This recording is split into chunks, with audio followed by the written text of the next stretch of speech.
Hi everyone. അപ്പൊ പുതിയൊരു വീഡിയോയിലേക്ക് സ്വാഗതം. അപ്പൊ ഞാനിന്ന് വന്നിരിക്കുന്നത് ആസ്ട്രേലിയയില് ലാലേട്ടൻ കുടുങ്ങിയെന്ന് പറഞ്ഞിട്ടൊരു സംഭവം വന്നിട്ടുണ്ട്. അതുപോലെ തന്നെ ലാലേട്ടന്റെ ഒരു ലൈവും വന്നിട്ടുണ്ട്. ശരിക്കും പറഞ്ഞു കഴിഞ്ഞാൽ കഴിഞ്ഞ ദിവസം ഞാൻ ഇൻസ്റ്റാഗ്രാമിൽ കണ്ട ഒരു വാർത്തയാണ്. ഇതിന്റെ സത്യാവസ്ഥ എന്താണെന്നൊന്നും എനിക്ക് അറിയത്തില്ല. പക്ഷെ എന്തായാലും ലാലേട്ടൻ പറയുന്നുണ്ട് ലാലേട്ടൻ കുടുങ്ങിയ ആ അവസ്ഥ. എന്തായാലും ആ ഒരു വീഡിയോ ദൃശ്യം ഞാൻ വെച്ചു തരാം. അപ്പൊ എനിക്ക് അതിനു മുന്നേ എടുത്തു പറയാൻ ഉള്ള ഒരു കാര്യം എന്ന് വെച്ച് കഴിഞ്ഞാൽ, തുടക്കം മൂവി നിങ്ങൾ ആരും കണ്ടിട്ടില്ലെങ്കിൽ തീർച്ചയായിട്ടും നിങ്ങൾ മസ്റ്റ് വാച്ച് മൂവിയാണ് തുടക്കം. അതുപോലെ തന്നെ പ്രത്യേകിച്ചും പെൺകുട്ടികൾ കണ്ടിരിക്കേണ്ട ഒരു ഫിലിം തന്നെയാണ്. നല്ല അടിപൊളി സിനിമ തന്നെയാണ്. പക്ഷേ ചില സംഖ്യകൾ പറയുന്നത്, അതുപോലെ തന്നെ ഞാൻ വേറൊരു കാര്യം പറഞ്ഞോട്ടെ, ഇവിടെ LDF, UDF, അതുപോലെ തന്നെ BJP, അതുപോലെ ഹിന്ദു, മുസ്ലിം, ക്രിസ്ത്യൻ അങ്ങനെ ഒന്നുമല്ല, എല്ലാവരെയും കൂടിയാണ് ഞാൻ പറയുന്നത്. ആര് തെറ്റ് കണ്ടാലും, ആര് തെറ്റ് ചെയ്യുന്നത് കണ്ടാലും ഞാൻ വിളിച്ചു പറയും. അങ്ങനെ ഒരു വ്യക്തിയാണ് ഞാൻ. ഈ സംഖ്യകൾ എല്ലാവരും ഭയങ്കര രീതിയിലുള്ള സൈബർ അറ്റാക്ക് ആണ് നമ്മുടെ വിസ്മയക്കെതിരെ ഉന്നയിച്ചിരിക്കുന്നത്. കാര്യം എന്താണെന്ന് വെച്ചാൽ, ഒരുപാട് പേര് പറയുന്നുണ്ട് ഈ തുടക്കം എന്ന് പറയുന്ന മൂവി ആരും തിയേറ്ററിൽ പോയി കാണരുത്, ആരും കാണരുത്, അത് ബഹിഷ്കരിക്കണം എന്നൊക്കെ ഈ സംഖ്യകൾ വന്ന് പറയുന്നുണ്ട്.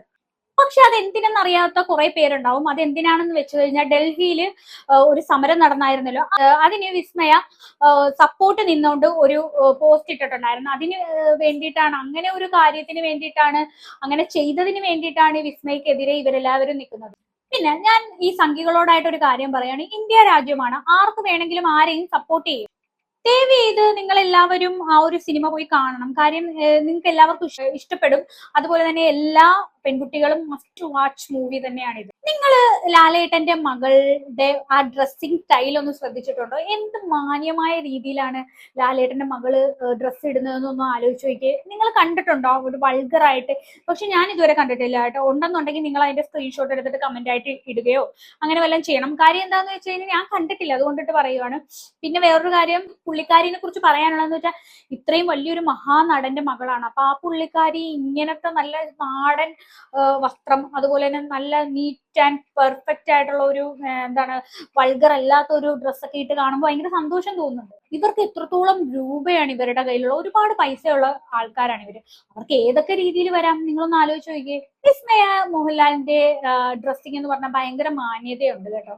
അപ്പൊ എന്തായാലും അൻസാരി ദൂരി ഉസ്താദ് ഒരു കാര്യം പറയുന്നുണ്ട്. അത് എന്തായാലും നിങ്ങൾ തീർച്ചയായിട്ടും കേൾക്കേണ്ട ഒരു കാര്യമാണ്. അതുപോലെ തന്നെ എനിക്ക് എടുത്തു പറയാനുള്ളത്, വിസ്മയ മോഹൻലാലിനെ ഇഷ്ടമുള്ളവരെല്ലാവരും ഒന്ന് ലൈക്കും സബ്സ്ക്രൈബും തീർച്ചയായിട്ടും ചെയ്യണം. നമുക്ക് എന്തായാലും ലാലേട്ടൻ എന്താണ് പറയാനുള്ളത് കേൾക്കാം. ഡിയർ ഫ്രണ്ട്സ്, പ്രിയപ്പെട്ടവരെ, ഞാൻ സിംഗപ്പൂരിൽ നിന്നാണ് സംസാരിക്കുന്നത്. I don't know how to express my grief. വളരെ സങ്കടകരമായ അവസ്ഥയിലാണ് ഞാൻ ഏതാണ്ട് 50 വർഷത്തോളമായി സിനിമയിൽ വന്നിട്ട് ഒരുപക്ഷെ ഞാനായിരിക്കും ഏറ്റവും കൂടുതൽ ഷോ ചെയ്തിരിക്കുന്നത് ഇന്ത്യയിൽ നിന്നുള്ള ഒരു ആക്ടർ എന്നുള്ള രീതിയിൽ. ഈ വർഷം തന്നെ ഞാനിപ്പോൾ US ചെയ്തിട്ടുണ്ട്, ജർമ്മനി ചെയ്തിട്ടുണ്ട്, UK ചെയ്തിട്ടുണ്ട്, അയർലൻഡിൽ ചെയ്തിട്ടുണ്ട്. ഏറ്റവും നല്ല ഒരു കോൺസെപ്റ്റുമായിട്ടാണ് ഞങ്ങൾ നിങ്ങളുടെ അടുത്തേക്ക് എത്താൻ വേണ്ടി ശ്രമിച്ചത്. എൻ്റെ കൂടെയുള്ള എല്ലാവരും, കേസ് ചിത്ര അടക്കമുള്ള എല്ലാവരും അവിടെ ഉണ്ട്. But I don't know, somehow it happen. ഞാൻ first time in my life എൻ്റെ വിസ എനിക്ക് കിട്ടിയില്ല. I don't know how it happen. It can be a technical or a clerical mistake or എന്താ പറയുക, ഒരു AI ജനറേറ്റഡ് എന്താണെന്ന് ഞാൻ അതിൻ്റെ കൂടുതൽ കാര്യങ്ങളിലേക്ക് പോകുന്നത്. I am taking all the claim on me. എൻ്റെ കുറ്റമായിട്ട് തന്നെ ഞാൻ നിങ്ങളോട് പറയുന്നു. I M very sorry about it. എനിക്ക് വരാൻ പറ്റുന്നില്ല. ബാക്കി എല്ലാവരും അവിടെ ഉണ്ട്. ഇതിനുവേണ്ടി ഒരു ഹ്യൂമൻലി, ഒരു മനുഷ്യൻ എന്ന രീതിയിൽ എല്ലാ വിധത്തിലും എല്ലാവരും പ്രവർത്തിച്ചു. എസ്പെഷ്യലി വിമൽ, കായൽ ഇവൻസിലെ വിമൽ, അതിൻ്റെ കൂടെയുള്ള ഓഫീസ്, എല്ലാവരും we tried our best. Anyway, അതിപ്പോൾ സംഭവിക്കുന്നില്ല. അത് എനിക്കറിയില്ല എന്ത് പറയണമെന്ന്. I'm very sorry. എത്രയോ ദൂരെ നിന്ന് ഡ്രൈവ് ചെയ്തും അല്ലാതെയൊക്കെ ഈ ഷോ കാണാനെത്തിയ നിങ്ങൾ ഓരോരുത്തരും എൻ്റെ ഹൃദയത്തിൻ്റെ ഭാഷയിൽ ഞാൻ നിങ്ങളോട് ക്ഷമ ചോദിക്കുന്നു. And I promise something, that we will come back with the same team and we'll do a wonderful show in front of you. See, കായൽ ഇവൻസിൽ തന്നെ വിമലിൻ്റെ നേതൃത്വത്തിലുള്ള ഒരു വലിയ ഷോ നിങ്ങൾക്ക് വേണ്ടി ഞങ്ങൾ ചെയ്തു തരുന്നതായിരിക്കും. ഡേറ്റ് എനിക്കറിയില്ല. It all according to the availability of the stage and the പ്രിമിസസിൻ്റെ അവൈലബിലിറ്റി വെച്ചിട്ടാണ്. I am so sorry. ഓരോരുത്തരോടും എൻ്റെ ഹൃദയത്തിൻ്റെ ഭാഷയിൽ ഞാൻ ക്ഷമ ചോദിക്കുന്നു. അപ്പൊ എന്തായാലും ലാലേട്ടൻ ക്ഷമ ചോദിക്കുന്നുണ്ട്. അപ്പൊ ഇത് ഇൻസ്റ്റഗ്രാമിൽ നല്ല രീതിയിൽ തന്നെ പരക്കുന്ന ഒരു വീഡിയോ ആണ്. അതുകൊണ്ടാണ് ഞാൻ ഈ ഒരു വീഡിയോയിൽ ഇത് ഉൾപ്പെടുത്തിയത്. അപ്പോ വിസ്മയ മോഹൻലാലിനെ എല്ലാവരും എന്തുകൊണ്ടാണ് സൈബർ അറ്റാക്ക് ചെയ്യുന്നത്? ആ ഒരു നിഷ്കളങ്കമായിട്ടുള്ള ഒരു പെൺകുട്ടിയെ എന്തിനാണ് ഇത്രയും ആൾക്കാരും ഇങ്ങനെ സൈബർ അറ്റാക്ക് ചെയ്യുന്നതെന്ന് അൻസാരി സൂരി ഉസ്താദ് സംസാരിക്കുന്നുണ്ട്. നമുക്കൊന്ന് കേട്ടിട്ട് വരാം. നിങ്ങൾ ഒരു കാര്യം മനസ്സിലാക്കണം, അഭിപ്രായം പറയാനുള്ള സ്വാതന്ത്ര്യം എല്ലാവർക്കും ഉണ്ട്. ഇനിയിപ്പോ ഞാൻ നരേന്ദ്രമോദിയെ സപ്പോർട്ട് ചെയ്ത് സംസാരിക്കുകയാണെങ്കിൽ അതിനുള്ള ഒരു അവകാശം എനിക്കുണ്ട്. അതുപോലെ തന്നെ ഈ രാഹുൽ ഗാന്ധിയെയും പിണറായി വിജയനെയും ഒക്കെ സപ്പോർട്ട് ചെയ്യണമെങ്കിൽ സപ്പോർട്ട് ചെയ്യും. അതിനുള്ള അധികാരവും എനിക്കുള്ളതാണ്. നീ ആരാണ് അവരെ സപ്പോർട്ട് ചെയ്യാനെന്ന് പറയാൻ ഇവിടെ ആർക്കും ഒരു അവകാശവും ഇല്ല. ഒന്ന് ആലോചിക്കണം. ആ പാവപ്പെട്ട വിസ്മയ മോഹൻലാല് അന്ന് ആ ഡൽഹിയിൽ സമരം ചെയ്ത പാവപ്പെട്ട വിദ്യാർത്ഥികൾക്ക് വേണ്ടിയിട്ട് സപ്പോർട്ട് ചെയ്ത് സംസാരിച്ചു. അതിന് ഇഷ്ടംപോലെ സൈബർ അറ്റാക്ക് ആണ് നേരിടേണ്ടി വന്നത്. ഇപ്പം തുടക്കം എന്ന് പറയുന്ന മൂവി റിലീസ് ആവുന്ന ആ പെൺകുട്ടിയുടെ ജീവിതത്തിലെ ഒരു വലിയൊരു സ്വപ്നം അല്ലെന്നുണ്ടെങ്കിൽ വലിയൊരു സംഭവമാണ് തുടങ്ങി വെച്ചത്. അപ്പൊ അതിനെതിരെ വന്നിട്ട് അത് ബഹിഷ്കരിക്കണം, അതാരും കാണരുത്, അത് നമ്മൾ ആരും കാണത്തില്ലെന്നൊക്കെ പറയുന്നത് വളരെ മോശമല്ലേ? സംഘികൾ പറയുന്നത് അവളുടെ പടവും ആരും പോയി കാണരുത്, അവള് നമ്മുടെ വർഗത്തിൽപ്പെട്ട ഒരാളല്ല, അതുകൊണ്ട് ഒരു പടവും അവളുടെ ഇറങ്ങുന്നത് പോയി കാണരുത് എന്നാണ് അവരുടെ ഒരു നിലപാടെന്ന് പറയുന്നത്. പക്ഷെ ഒരു കാര്യം പറയല്ലോ, ഈ സംഘികളോട് പറയുവാണ്, നിങ്ങൾ കണ്ടിട്ടില്ലെങ്കിൽ നിങ്ങൾക്ക് വലിയ നഷ്ടം തന്നെയായിരിക്കും ആ ഒരു സിനിമ. അപ്പൊ എന്തായാലും അൻസാരി സൂരി ഉസ്താദ് പറയുന്നത് ബാക്കിയും കൂടെ കാണാം. എടാ മക്കളെ, ലാലേട്ടന്റെ മകൾ വിസ്മയ മോഹൻലാല് വെറും പുലിയല്ലടാ, പുപ്പുലി പെൺപുലി. നമ്മുടെ നാട്ടിൽ പെൺപുലി എന്ന് പറഞ്ഞാരാ? ഇത്തിരി ഇല്ലാത്ത തുണി കൊണ്ട് മൂടും മുഞ്ഞും മറക്കാനുള്ള അവകാശത്തിന് വേണ്ടി വെറുതെ തർക്കിക്കുന്ന ആളുകൾ, അല്ലെങ്കിൽ പൊതുമധ്യത്തിൽ വന്ന് പരസ്പരം ചുംബിക്കാനുള്ള അവകാശങ്ങൾക്ക് വേണ്ടി പോരാടുന്ന ആളുകൾ. അതുമല്ലെങ്കിൽ രാവിലെ മുതൽ വൈകുന്നേരം വരെ പുരുഷാധിപത്യം എന്ന് പറഞ്ഞ് വെറുതെ ഞെളിയാൻ നടക്കുന്ന ആള്. അതൊന്നുമല്ല. സ്വന്തം നിലപാട് നിർഭയത്വത്തോടു കൂടി ആരുടെ മുമ്പിലും തുറന്നു പറയാനുള്ള ആ മനസ്ഥിതിയാണ് നമ്മൾ ബഹുമാനിക്കേണ്ടത്. അതാണ് പെൺപുലി. വിസ്മയ മോഹൻലാൽ ബിഗ് സല്യൂട്ട്. ഡൽഹിയിൽ നടക്കുന്ന വിദ്യാർത്ഥി സമരം അതിനെ പോലീസിൽ ഉപയോഗിച്ചുകൊണ്ട് അടിച്ചമർത്തുമ്പോൾ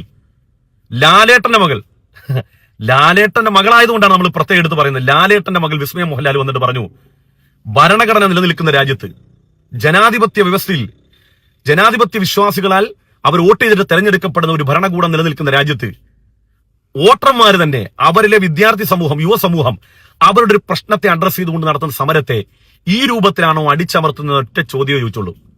പിന്നെ ദാ കിടക്കുന്ന ചട്ടികലവും മോഹൻലാലിന്റെ അച്ഛന്റെ 10 തലമുറനെ വരെ തന്തക്ക് വിളിയും തലവടിയും പൂരത്തെറി. ലാലേട്ടന്റെ വിസ്മയ മോഹൻലാലിന്റെ മാത്രം അക്കൗണ്ടിലല്ല, ലാലേട്ടന്റെ അക്കൗണ്ടിലും തെറിവിളിയുടെ പൂരം. ശരിക്കും ഈ അൻസാരി സൂരി ഉസ്താദ് എന്ന് പറയുമ്പോൾ ആര് നല്ലത് ചെയ്താലും അത് വെച്ചിട്ട് റിയാക്ട് ചെയ്യുന്ന ഒരു പുള്ളിക്കാരനാണ്.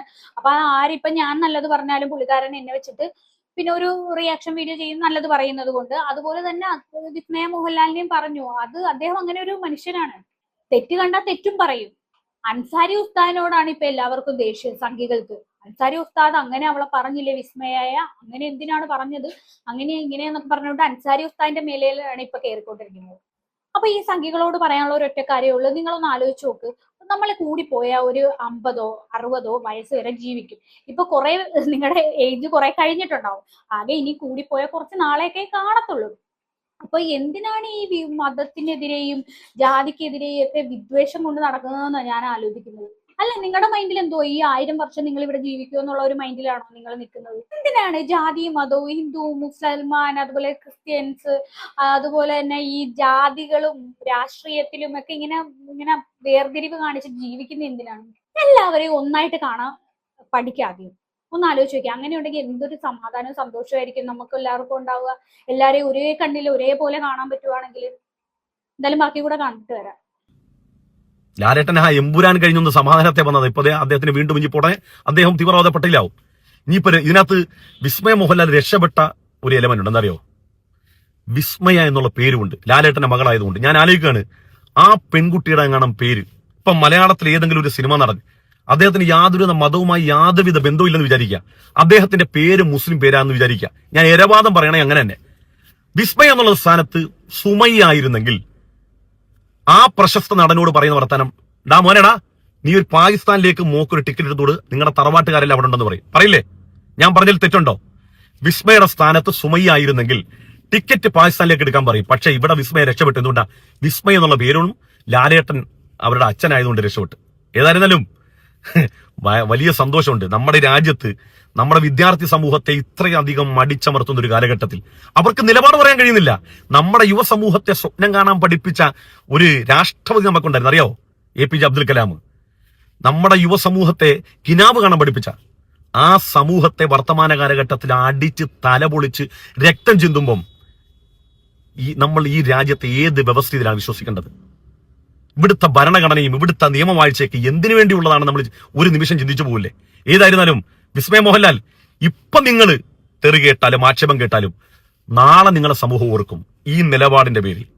ജയ് ഹിന്ദ്. അപ്പൊ എന്തായാലും ലാലേട്ടന്റെ ഒരു ചെറിയൊരു ഇന്റർവ്യൂ ഉണ്ട്, അപ്പൊ അത് നമുക്കൊന്ന് കണ്ടിട്ട് വരാം. ഇഷ്ടപ്പെടുന്ന ഒരാൾക്ക് നമ്മളിങ്ങനെ അബ്യൂസ് ചെയ്യുന്ന ഇഷ്ടാവില്ല. മറ്റ് ഇഷ്ടപ്പെടാത്ത ആൾക്കാർക്ക് ഭയങ്കര സന്തോഷമാവും. അതുകൊണ്ട് ഞാൻ എന്റെ ഡിസിഷനിൽ ജീവിക്കാൻ ശ്രമിക്കുകയാണിപ്പോൾ.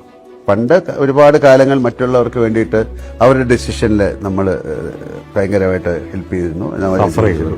അപ്പം നമുക്ക് നമ്മുടേതായിട്ടുള്ള കുറച്ച് സമയമേ ഉള്ളൂ. കണ്ടില്ലേ? അപ്പോ 100% ലാലേട്ടൻ പറഞ്ഞത് വളരെ ശരിയാണ്. കാര്യം നമുക്ക് ചെറിയ സമയം ഉള്ളൂ. ഹിന്ദു, മുസൽമാൻ, ക്രിസ്ത്യൻസ്, അതിന്റെ ഇടയ്ക്ക് തമ്മിത്തല്ല് എന്തുവാണല്ലേ? ആ സമയത്തിന് എന്തൊക്കെയോ നല്ല കാര്യങ്ങൾ നമുക്ക് ചെയ്യാൻ പറ്റും. ഒന്ന് ആലോചിച്ച് നോക്കിയേ, എന്തോരം സന്തോഷവും സമാധാനവും കിട്ടും. അപ്പൊ എന്തായാലും എനിക്കിനി പറയാനുള്ളത് നമ്മുടെ സിനിമയുടെ റിവ്യൂ ആണ്. അപ്പൊ എന്തായാലും എനിക്ക് ഈ ഒരു സിനിമയെ കുറിച്ച് പറയാനുള്ള, വിസ്മയ മോഹൻലാല് നല്ല രീതിയിൽ അഭിനയിച്ച ഒരു സിനിമ തന്നെയാണ്. ആദ്യമായിട്ട് അഭിനയിക്കുന്നതിന്റെ ചില മിസ്റ്റേക്കുകൾ ഒഴിച്ചു വെച്ച് കഴിഞ്ഞാൽ അടിപൊളി പടമാണ്. നല്ല രീതിയിൽ തന്നെ അഭിനയിക്കുന്നുണ്ട്. അതുപോലെ ലാസ്റ്റ് ഒരു ഫൈറ്റ് സീൻ ഉണ്ട്. അപ്പൊ അതിനകത്ത് വിസ്മയ മോഹൻലാൽ പഠിച്ച കാര്യങ്ങൾ ഇവിടെ പ്രയോഗിച്ചെന്ന് പറഞ്ഞാൽ മതി. പിന്നെ അതുപോലെ തന്നെ എനിക്ക് പറയാനുള്ളത്, പിന്നെ ഇതിനകത്ത് വില്ലനായിട്ട് വരുന്നത് ആന്റണി പെരുമ്പാവൂരിന്റെ മകനാണ്. പുള്ളിക്കാരൻ നല്ല രീതിയിൽ അഭിനയിച്ചിട്ടുണ്ട്. പെൺകുട്ടികളൊക്കെ തീർച്ചയായിട്ടും കാണേണ്ട ഒരു മൂവി തന്നെയാണ്. കാര്യം ഒരു പെൺകുട്ടി അപകടത്തിൽപ്പെട്ടാൽ എങ്ങനെ രക്ഷപ്പെടാം, അത് എങ്ങനെയാണ് അവരിൽ നിന്നും രക്ഷപ്പെടേണ്ടതെന്ന് കൃത്യമായിട്ട് അതിനകത്ത് പറയുന്നുണ്ട്. ശരിക്കും പറഞ്ഞാൽ ഞാൻ കഥയൊന്നും പറഞ്ഞു തരുന്നില്ല, നിങ്ങൾ ദയവ് ചെയ്ത് നിങ്ങൾ പോയി കാണുക. അടിപൊളി മൂവി തന്നെയാണ്. അപ്പൊ എന്തായാലും കൂടുതലൊന്നും എനിക്ക് പറയാനില്ല, ഇത്രയൊക്കെ പറയാനുള്ളൂ. നിങ്ങൾക്ക് എന്താണ് ഈ ഒരു മൂവി കണ്ടിട്ട്, ഈ ഒരു തുടക്കം എന്ന് പറയുന്ന മൂവി കണ്ടിട്ട് നിങ്ങൾക്ക് എന്താണ് തോന്നിയത്? നിങ്ങളുടെ അഭിപ്രായം തീർച്ചയായിട്ടും താഴെ കമന്റ് ബോക്സിൽ കമന്റ് ചെയ്യണം. അതുപോലെ തന്നെ നിങ്ങൾക്ക് ഇഷ്ടപ്പെട്ടോ മൂവി, എന്താണ് വിസ്മയുടെ അഭിനയത്തെ കുറിച്ച് എല്ലാം ഒന്ന് മെൻഷൻ ചെയ്യണം. അപ്പൊ എന്തായാലും എനിക്ക് ഇത്രയൊക്കെ പറയാനുള്ളൂ. ഈ ഒരു വീഡിയോ കണ്ടിട്ട് നിങ്ങൾക്ക് എന്താണ് തോന്നിയെന്ന് തീർച്ചയായിട്ടും താഴെ കമന്റ് ബോക്സിൽ കമന്റ് ചെയ്യുക. അപ്പൊ അടുത്തൊരു വീഡിയോ കാണാം. അതുവരെ ബൈ.